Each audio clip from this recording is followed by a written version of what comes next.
संत ज्ञानेश्वर महाराजांच्या पालखी प्रस्थान सोहळ्याची लगबग सध्या आळंदीत शिगेला पोहोचली आहे।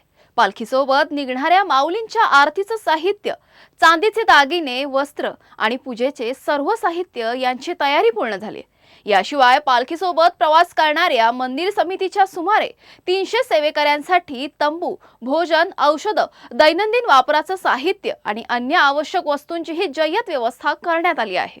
पूजा अर्चेचं मुख्य म्हणजे साहित्य।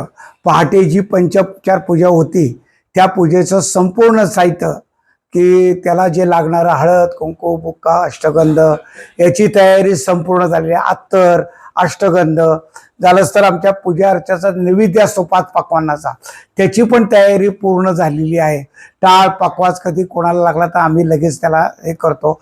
ऑफिसची तयारी जी पुस्तक विक्रेते असते, ज्ञानेश्वरी बरोबर घेणार आहोत आणि जो सगळे लोक जेवायला असतात त्या लोकांच्या शिद्याची पूर्ण तयारी आणि भांडी याचं व्यवस्थापन पूर्ण झालेलं आहे। बरोबर साधारण 250 ते 300 लोक असतात आणि मग मान्यवर असतात, कोणी माऊली भक्त म्हणून प्रसादाला येतात। आम्ही कोणालाही नाही म्हणत नाही, आला की त्याने प्रसाद घेऊन जायचं त्या वेळेमध्ये आणि 10ला पोचले की 12-12:30ला पंचपक्वान्नाचा नैवेद्य होऊन लोक जेवण होऊन दुसऱ्या मुक्कामाला आम्ही परत जात असतो।